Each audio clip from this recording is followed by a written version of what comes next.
Blade Runner was adapted from Philip K. Dick's novel Do Androids Dream of Electric Sheep from 1968. The film's production was notoriously difficult, with director Ridley Scott clashing with crew and studio executives. The budget ballooned from $17 million to around $30 due to elaborate set designs and special effects. The film was shot primarily in Los Angeles, using the Warner Brothers backlot and iconic locations like the Bradbury Building for Deckard's apartment scenes. Scott envisioned a dark dystopian future inspired by Fritz Lang's Metropolis and the comic Heavy Metal. He worked closely with concept artist Sid Mead to create the neon-soaked, retro-futuristic LA of 2019. The film's iconic cityscape was built using practical effects, miniatures and matte paintings, with Douglas Trumbull, known for 2001: A Space Odyssey, leading the visual effects team. And allegedly, the inspiration for LA of 2019 came from Ridley Scott growing up in the northeast of England. Those skylines are based on the ICI plant in Teesside. Lovable British DJ stroke comedian Kenny Everett also makes an appearance. Miss Hellamy and the Snake. In the future, the Tyrell Corporation are growing slaves to do all the jobs that everybody else doesn't want to do. I've got an issue with this scene, because a little bit later on, Deckard says, "What's this?" And Bryant says, "Nexus 6. Now, if the Blade Runner units were set up to kill Nexus 6 robots, why doesn't Deckard know?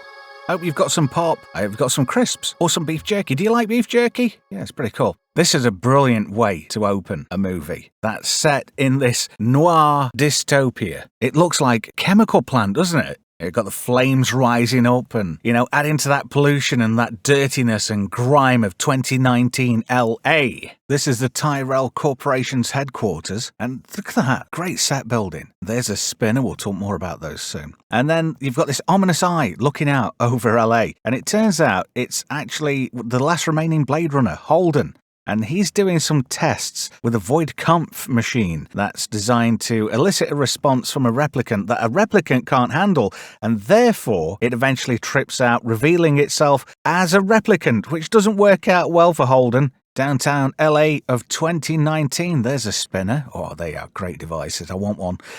And you've got airships offering opportunities to go off-world because, other worlds and faster-than-light's a thing.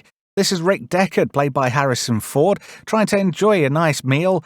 And then this is Gaff. It's basically his replacement.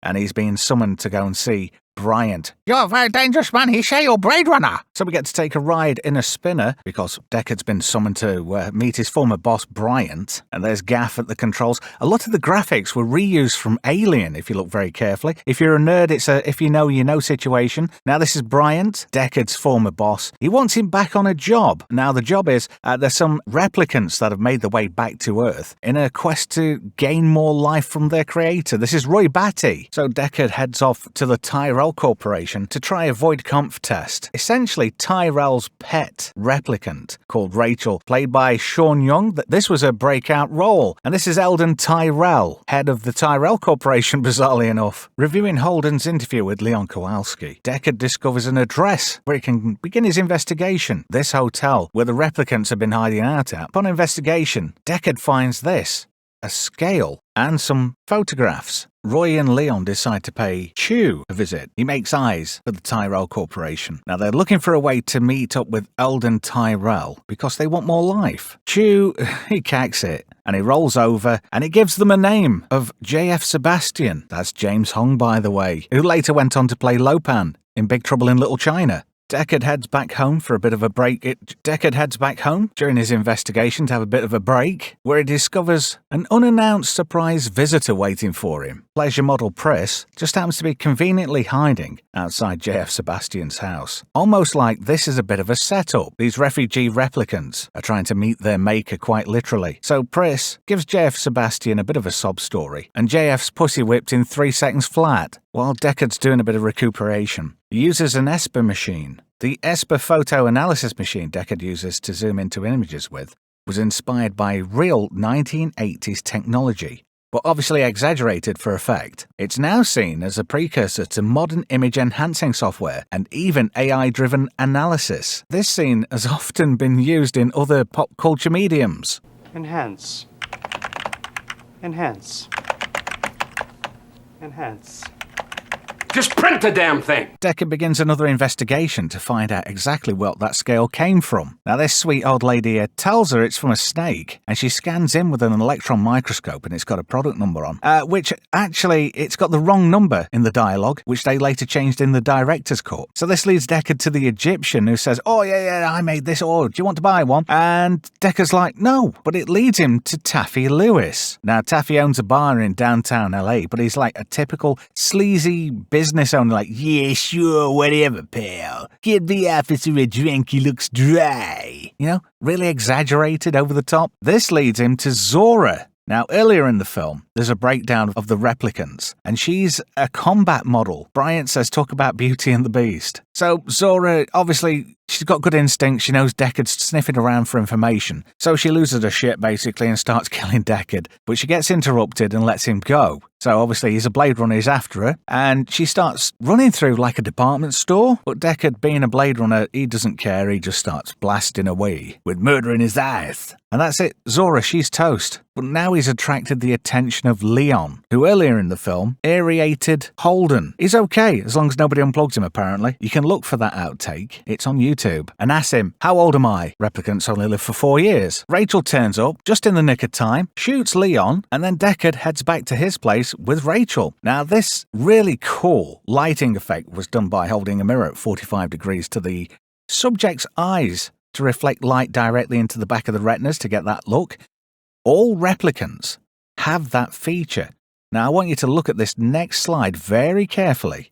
Deckard is a replicant. Yeah, he is. I mean, he wasn't supposed to be. That's what Ridley wanted. And then the executive said you can't have a movie star not be human. Did you notice his retinas? The glowing red. Deckard is a replicant. Suck it up, Buttercup. Those are the facts. Deckard's got a thing for Rachel. It's almost like it was preordained or manufactured in. Sean Young later commented that Harrison Ford had really bad breath. Has anybody got any Tic Tacs? Over at JF Sebastian's place, JF gets a bit of a shock. Roy Batty's turned up, and he's quite perplexed by the game of chess, and he's like, who are you playing? He says, Mr. Tyrell. I haven't beat him once. Kind of reminds me of Slim Pickens in The Black Hole. So Roy convinces JF to go over to the Tyrell Corporation and entice Eldon Tyrell into letting him in with a few chess moves. Tyrell's kind of perplexed. He's like, what's something on your mind, JF?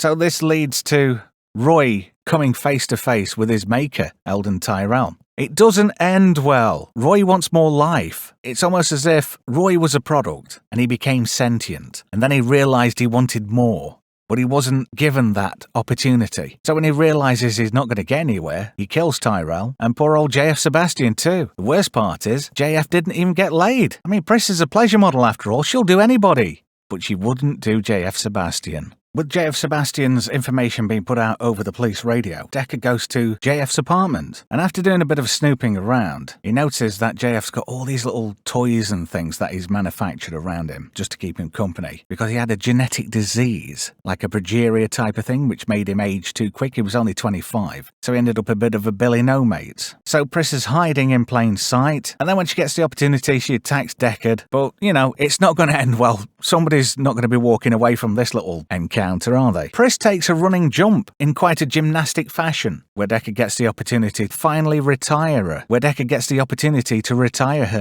Now Deckard's in for a world of hurt because Roy Batty's turned up. He discovers that Priss is dead, and he ain't too chuffed about it, to be fair. Now he wants to kill Deckard, obviously. It's funny, he knows Deckard's name and everything, and that he's a Blade Runner. But Roy's got this little bit of a problem kicking off because his body's starting to fail him, and it's like he's losing sensors like touch and feeling. He rams a nail into his hand to keep his synapses firing just that little bit longer. He even resorts to ramming his head through a wall in a bathroom.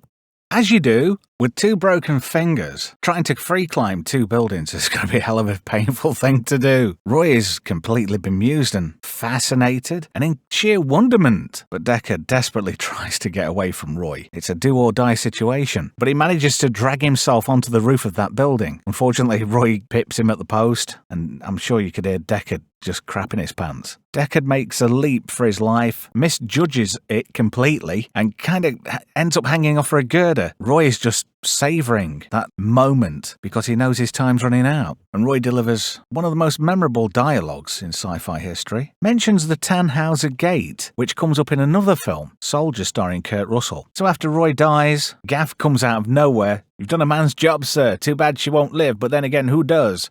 Which is a classic piece of dialogue. Deckard gets back to his place and realises that Rachel's still alive. So he's planning the happy ending. In several different versions of Blade Runner, there's a happy ending and there's a not-so-happy ending.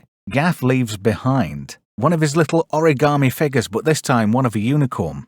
And it's kind of suggested that that's in reference to a memory implant in Deckard, because previously in the film, he sort of dreamed of a unicorn, a white unicorn. I'll stick a photo up at the end. In fact, I'll do it now. Thank you for viewing. Let me know your comments down below. Don't forget to like and subscribe if you will. Tell a friend as well. And I'd like to thank these wonderful people for helping support the channel. Thank you ever so much.